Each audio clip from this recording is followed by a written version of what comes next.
Se a gente pensar, o tirolês, né? O imigrante tirolês de Trento, de fala italiana, que vem, se coloca aqui no Lajeado ou em outra região de Guabiruba, mas predominantemente aqui no Lajeado, ele vai guardar consigo aquilo que ele trouxe.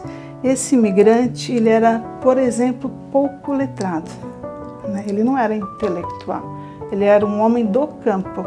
E durante muito tempo ele vai preservar na sua vida as suas características de homem do campo.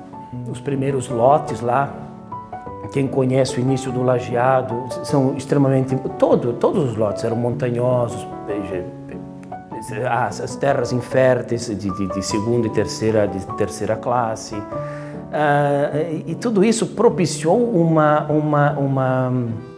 pobreza e às vezes uma miséria, e quando eles se estabeleceram um pouco, a vida continuou sendo uma vida muito pacata, volto a dizer, muito simples, e a agricultura nunca prosperou de fato. Eles viveram de teimosos, assim, progrediram a duras penas e se acomodaram. Acho que isso também foi bom, deu resiliência e força.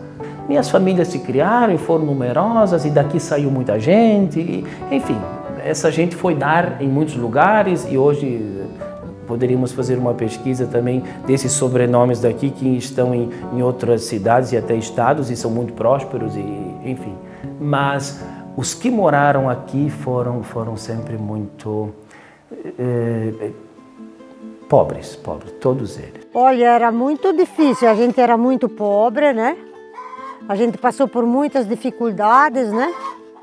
Mas a gente foi levando, né? Uma simplicidade, mas a gente vivia bem, tranquilo, né? Na medida do possível, né? Nós acordava muito cedo de manhã, sabe? Quando clareava o dia, já nós estávamos lidando, tratando os animais, tirando leite das vacas, né? E depois a gente ia para a roça, né? Assim era o dia todo, a gente parava só a hora do almoço. Depois de tarde começava de novo, a gente ia até o anoitecer de novo, né? Trabalhando na roça, buscando trato para os animais, né? E assim foi indo, né? Até hoje que eu estou trabalhando aqui, né? Ainda continuando, né? Na roça, na lida, né? Aí eu aprendi com os meus pais, né? Eles que me ensinaram, né? A gente começou muito novo, né? Que eu tinha mais ou menos uns 10 anos. Aí eu comecei a trabalhar na roça, a mãe ensinava a nós, né? E assim foi indo, né? Capinando, a gente plantava fumo, trabalhava na roça, né? Fazia de tudo um pouco. Provavelmente eles aprenderam com os pais deles e depois passaram os ensinamentos deles para nós, né? Era roça junto do pai, capinar aipim, cortar samambaia no aipim, limpar as coisas do... Meu pai sempre tinha uns 10, 12, 13 animais, dinheiro vinha dali, limpar aquela sujeira dos animais, trabalhar na roça por tudo que tinha que fazer, tinha que ir junto.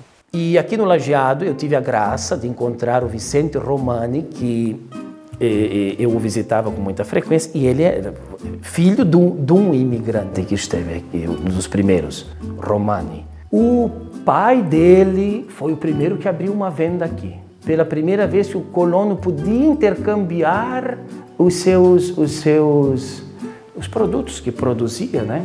E faziam sem moeda. Então deixava lá 1 quilo de banha e levavam, eles tinham uma tabela mais ou menos entre eles estabelecida do valor das coisas, e foi assim. Isso foi lá por volta de 1905, ele me contava, a abertura que ela depois ficou muitos anos, fechou só na década de 50, depois o filho dele continuou depois da morte dele, e a neta dele continuou por mais um tempo até a década de 80. Depois não tivemos mais um pequeno comércio aqui. Não bem moeda de troca.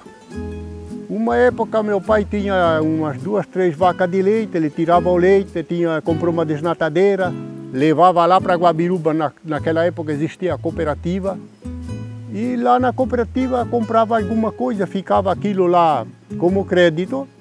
E quando precisavam, iam lá comprar, eu levava de bicicleta.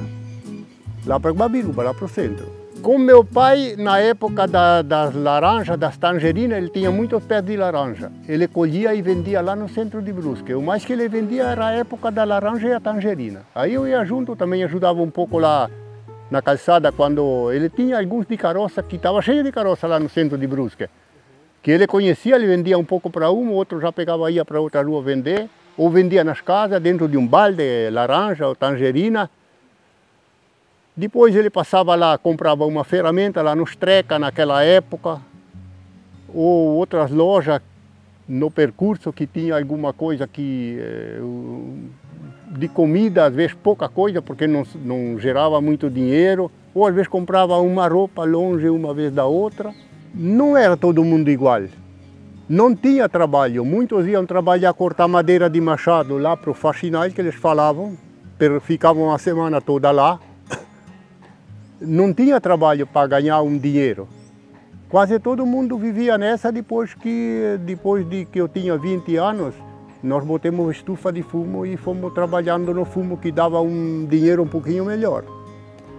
Não tinha como querer trabalhar fora, não tinha trabalho.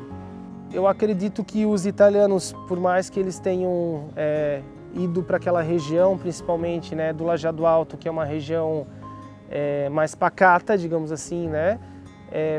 Algumas das pessoas que estiveram por lá, viveram por lá, acabaram também saindo para poder trabalhar e poder também aprender algo a mais do que fazer agricultura, digamos assim, ou tinha muita parte de serraria, né? Mexia muito com essa parte artesanal, e muitos dos nossos empreendedores que hoje estão aqui em Guabiruba também são descendentes de imigrantes italianos, né?